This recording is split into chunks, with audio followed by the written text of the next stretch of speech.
Hi, dear friends. Some words of Torah for Parshat Vayera as we finish week 4 of this terrible, terrible war in Israel.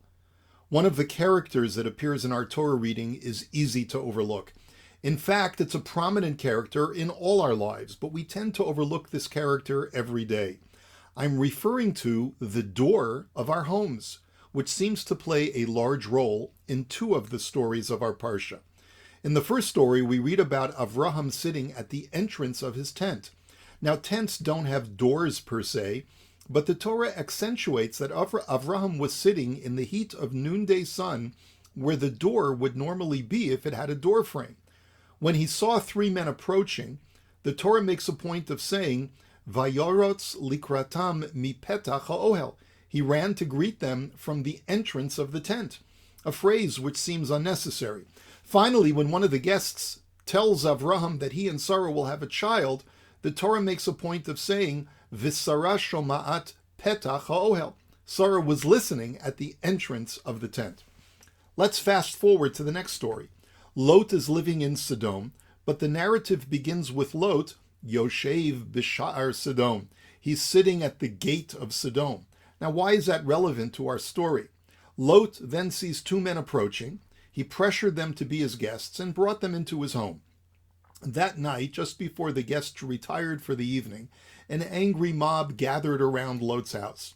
Instead of just saying that Lot went outside to address the mob, the Torah adds the verbiage, Vayetze alehem Lot hapetcha, v'hadelet sagar acharav. Lot left his doorway and closed the door behind him. This time, the Torah uses two words for the entrance to his home, petach and delet. Both mean door or doorway. Why is that?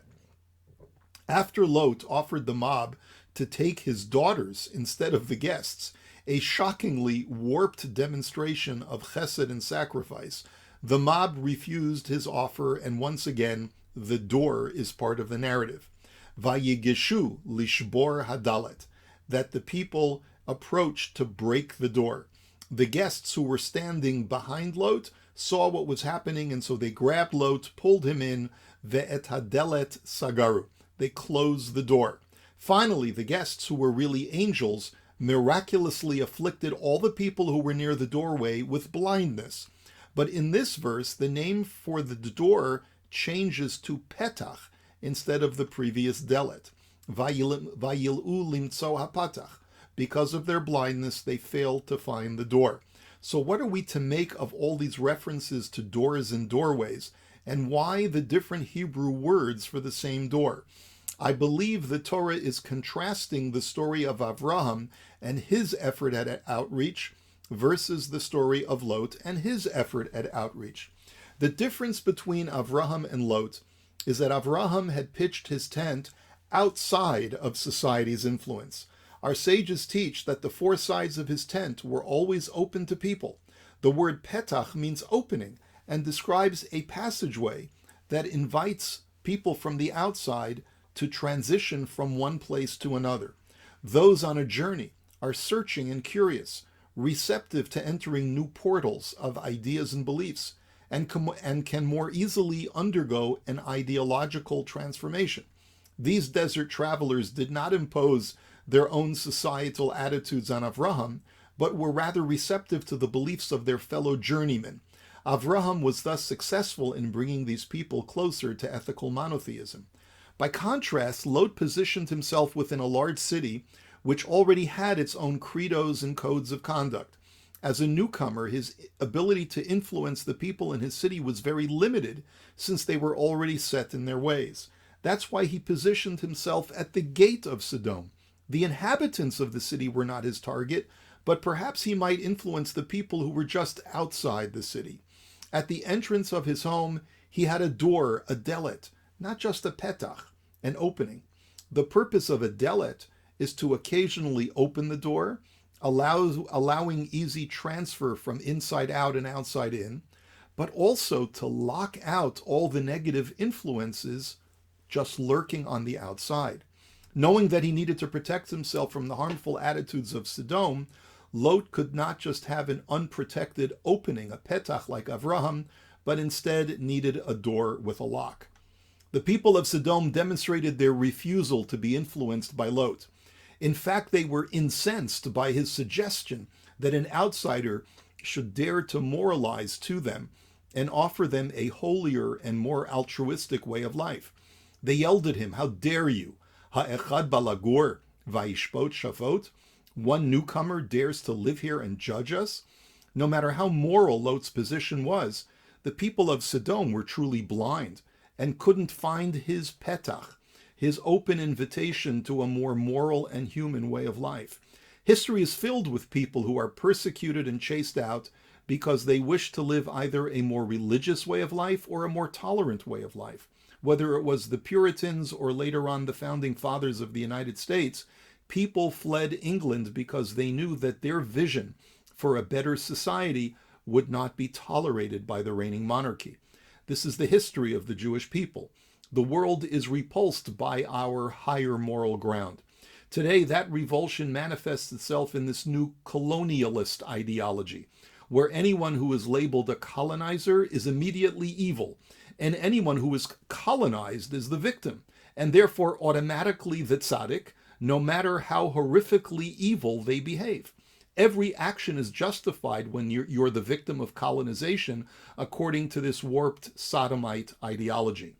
Territory acknowledgement is a term that's used today where people insert an awareness of indigenous presence and land rights in everyday life. This is often done at the beginning of ceremonies, lectures, or any public event. People today at large gatherings will say, "I want to acknowledge that we are in the traditional territory of such and such tribe, the Métis or the Sioux or the Cherokee." No matter how well-intentioned this practice is, I was always perplexed by this. If you're conscientiously acknowledging that you've taken someone else's land, shouldn't you give it back? This attitude of underscoring Canada's and other countries' colonialism has had a caustic effect on the youth of our society. Hamas and the PA are capitalizing on this attitude and are exploiting the bleeding hearts of the left. We have to learn not to make the same mistake as Lot. In his effort at saving his moral obligation to his guests, and out of a desire to make himself look good to the people of Sodom, he distorted the morality of Avraham's home and offered his daughters instead of his guests. This represents the diaspora Jew who mistakenly thinks that as long as I pacify the sodomites of society, they'll leave me alone. It never works that way, and that is what some of our liberal brethren are now only starting to figure out. They thought that by consorting with Black Lives Matter and Palestinian apologists like New Israel Fund or Jewish Voice for Peace, that they could make a difference. But in reality, they offered up their own flesh and blood, just like Lot offered up his daughters, in our case, the rest of the Jewish people, as a sacrifice for their ideology. As for us, we need to try our best, despite living in a Sodomesque world today, to keep our doors as open as possible, while at the same time knowing when to lock them. Baruch Hashem, Western civilization is not yet completely lost. There are so many people who are around today who are pro-Israel and who are ready to enter into that doorway of the tent of Avraham and Sarah.